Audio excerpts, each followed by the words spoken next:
Well,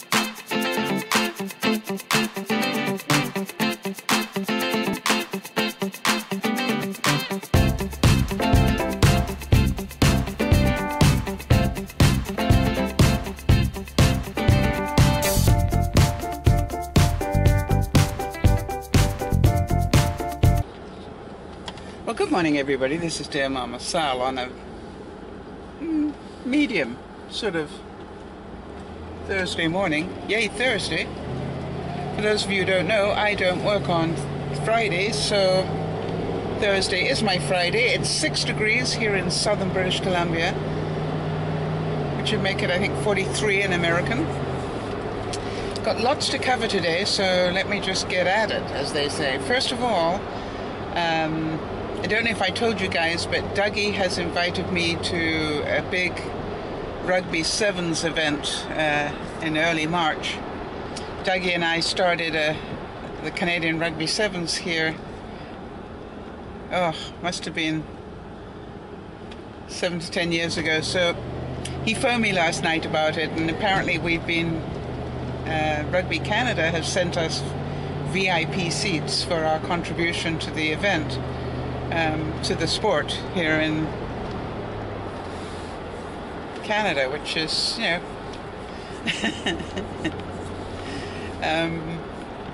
quite flattering. Unfortunately, we just didn't have the money to carry on, and now, of course, it is the huge event that we knew it would be. But, as I said to Dougie last night, they'll never be able to take it away that we started it. And we did, and we're very proud of that in terms of holding events in British Columbia. So that's nice that they remembered us, and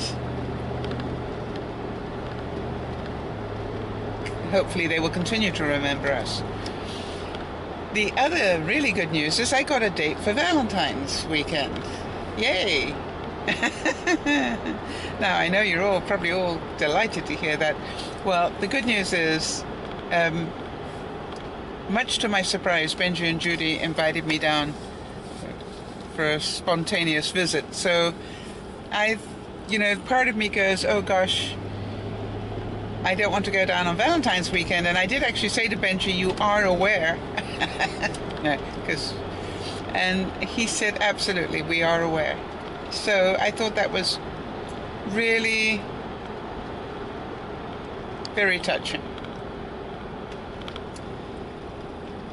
And he doesn't know it, but especially because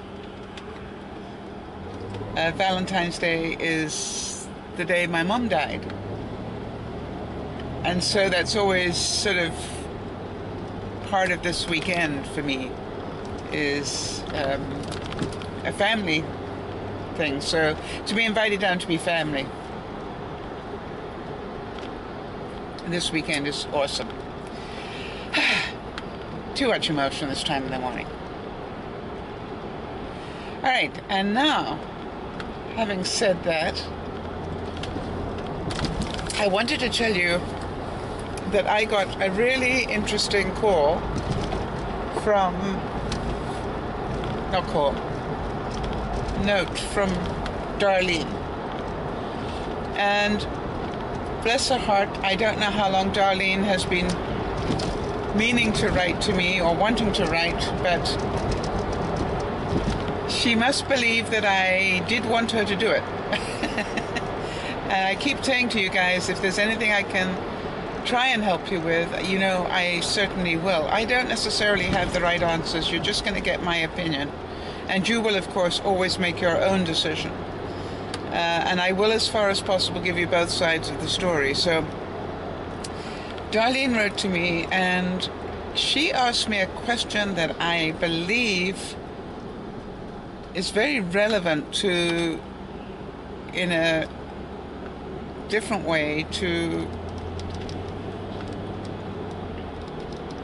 the story we heard from Lola, but this time it has to do with a boyfriend.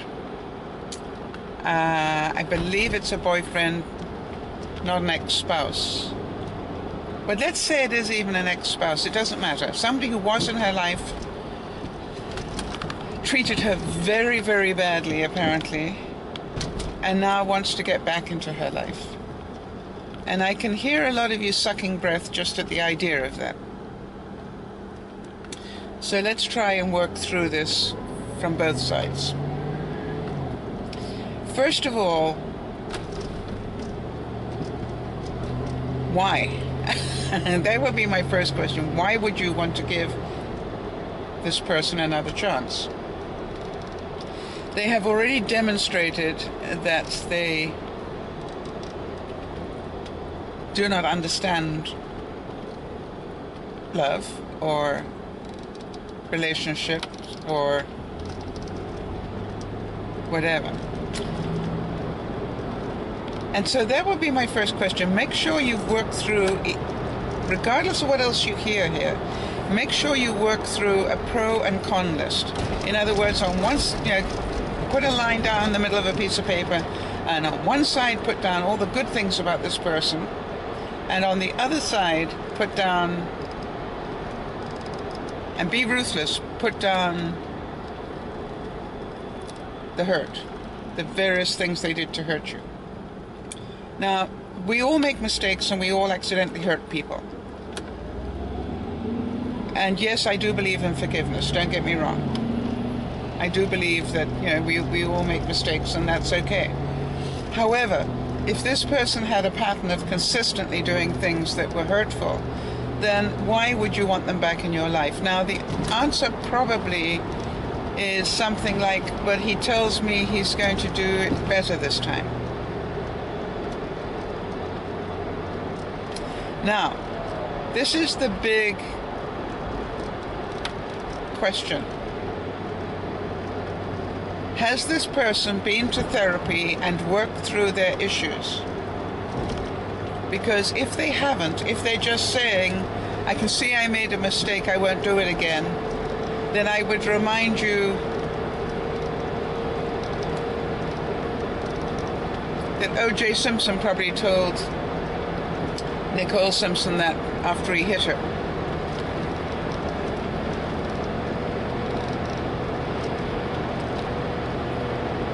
And then he went back and murdered her. So what I ask, I don't care what the law said, that he was proven innocent. On that one, I really don't believe that he was. So what I really ask you to be aware of is, if this person in your life has not been through any therapy whatsoever to work through these issues, then I would put up a dirty great red flag. And the other thing is, have you been through any therapy to help make sure you never let this happen again? That you don't believe that if I loved him more, he wouldn't do this again. No, sweetie, that isn't how it works at all.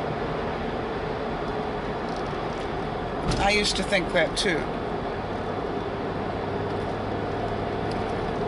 It must have been my fault.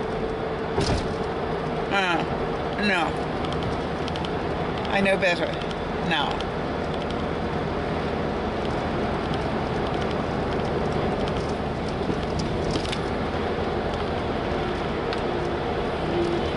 So, Darlene, I sort of can almost feel you sitting next to me here. And I just want to say that my heart breaks for you in terms of having to make this decision. But I would not be fair if I didn't tell you that I have seen another side of this. Many years ago,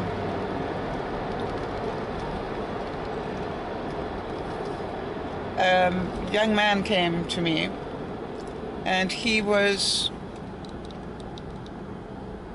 a young man who got married, had children, and then suddenly decided he was going to have an affair. I can't remember how long they'd been married for, maybe 6-7 years, somewhere in there probably. But he had an affair. And that cost him his marriage. And he ended up divorced. But this young man came to me and said, Sal, I've made the most terrible mistake and I know it, and I need help. I need help to be able to get her back. Now, you all know that I'm not a trained therapist.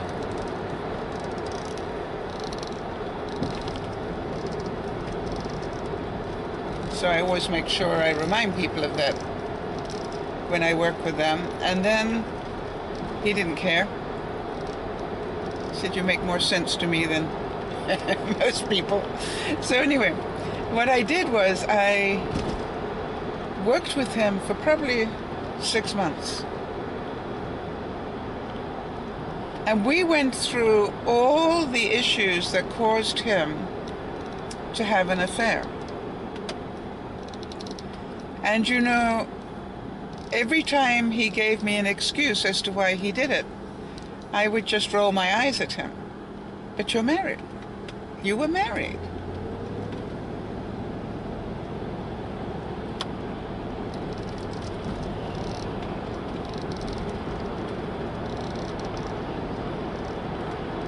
That's what you signed up for. No more extramarital sex is what you signed up for. If you didn't get that, buddy, get it now. You know, anyway, so we went through all of this. And by the way, I also worked with the wife. And because I wanted to find out, other than the anger and the hurt, was there still love there on her side? And I don't mean superficial love. I mean, did she genuinely still miss him? And what did she miss? You know, because it's funny how many people say, well, I really miss the companionship. Like, I'll get a dog, you know. Because dogs make really good companions. It's quite funny how many times I've worked with people, and when I get them to describe what they want from a relationship, I tell them, let me make it really easy for you. You'll be better off with a dog than a human. And I don't mean that in a nasty way, because I think a lot of people do want the companionship.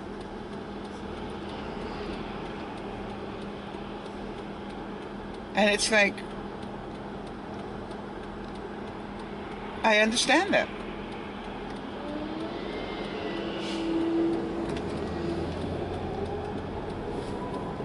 And then I will ask them, what does companionship mean? You know what I mean? So I want to know, is it just that they want somebody around to take out the garbage, or is it that they want somebody to share the sunset with, or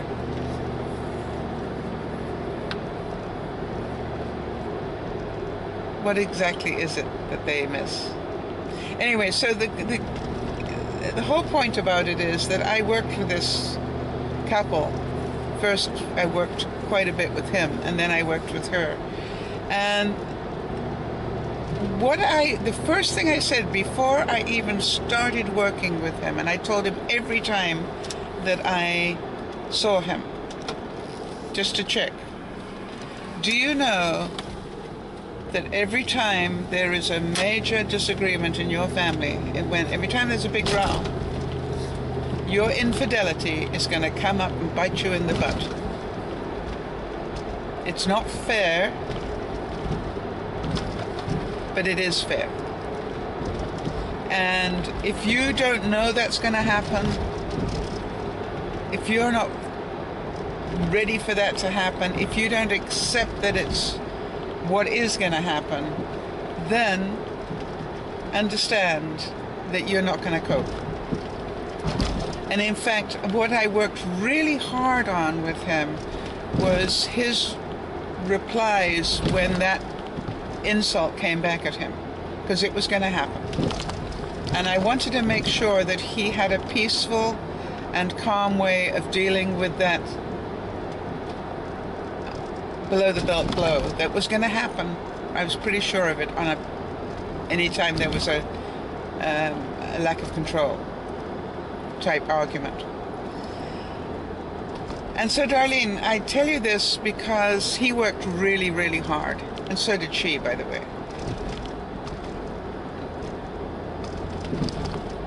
And I'm pleased to tell you that I have pictures on my fridge of the family. And they did get back together, they did get remarried, and they, as far as I know, are still living happily ever after. So it's not that I don't believe that people can make mistakes and be forgiven. I do believe that. I believe that we all make mistakes, as you know, and we all make them on a fairly regular basis, although some people would have you believe that they don't. But we do. We all make mistakes. And what is compassion? Is that you have the ability to forgive. And so, Darlene, I think if you have the ability to forgive this person because they made a mistake and they've done the work to correct the mistake, and so have you. That's a really important one, Darlene. If you haven't done the work to get help, to find out why you allowed yourself to be hurt in this way. I used to do it all the time, Darlene. I used to let men abuse and hurt me, and I say abuse, but they treated me pretty damn badly, and it was my fault. I actually taught them to treat me badly. I was so darn needy in so many ways, and such a pretzel. Ugh. And I look back now and I cringe. And they say that life should be full of no regrets, and I guess in a way I have no regrets, but boy, if I had to relive my life, I'd like to relive it knowing a little bit more than I did when I was in my 20s and 30s. And really knowing a little bit more about what love looks like, because I had no idea. I came from a dysfunctional family, and quite honestly, I have no idea what it looked like at all.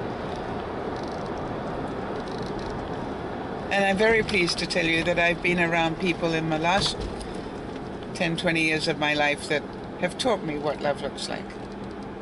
And it isn't pretty all the time, I understand. But gosh, the intent is nearly always pretty clean, pretty clear, and pretty obvious. So, Darlene, thank you so much for writing. And for those of you who are thinking about writing, please do. If you don't want me to mention your name, let me know that. But on the other hand, understand that if you could sit in the car next to me and ask me a question, I wonder what you would ask. And ask me that question, because I'll put you in the chair next to me here and talk to you on the drive. Darlene, I hope this has helped a little bit. I'm pretty sure there are going to be viewers that have also been through this. And if so, I would be very interested to hear about them and what your experience is. Did you have this happen to you? Now, just on the last point of this, Darlene, I've got to tell you that the last major love of my life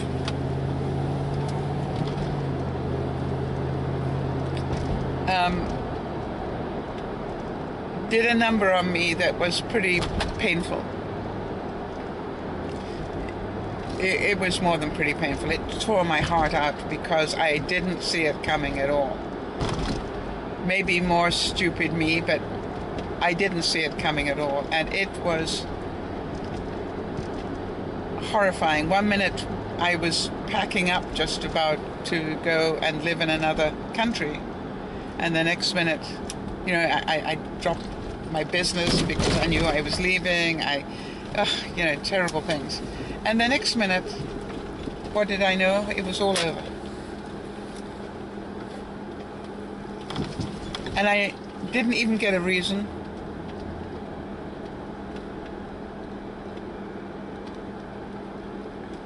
And it was just like somebody tore my heart out.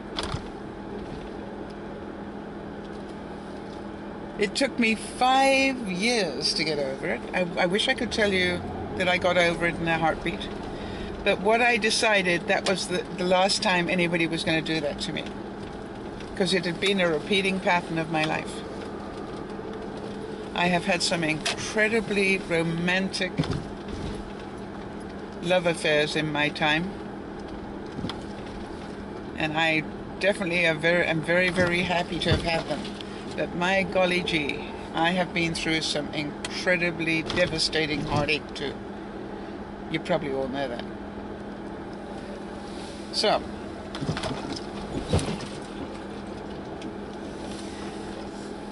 Darlene, the most important thing to know is this is your decision. I can sit here and advise you, and all my viewers can advise you, but you know, you're the one that's going to make the call. And I am certain that you will be able to justify it whichever way it goes. You'll be able to justify it if you let him back in, and you'll be able to justify it if you don't. And here's what I found out in life, Darlene. If it's meant to be, it'll work out. As it did for that one man that I know about.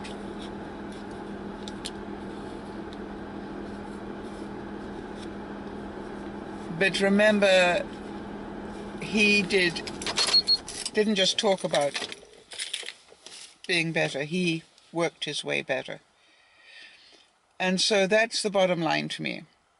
Be very, very careful about letting somebody back into your life that you know has sorely hurt you. I want to tell you, if that guy that I adored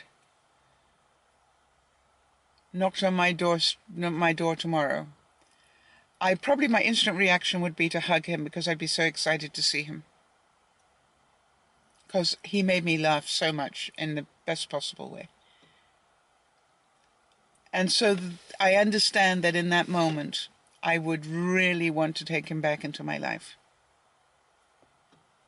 And then I'd like to believe that I'd have the smarts to work it through and go, wait a minute. This guy hurt me this badly. I don't need that again. So, your choice. Thank you. A very brave question, not an easy one. For those of you who needed to hear about this, please give it a thumbs up, and thank Darlene as well. And for the rest of you, there are difficult questions in life. I don't have the right answers, but I've probably had the experience. This is DearMamaSal saying bye-bye for now.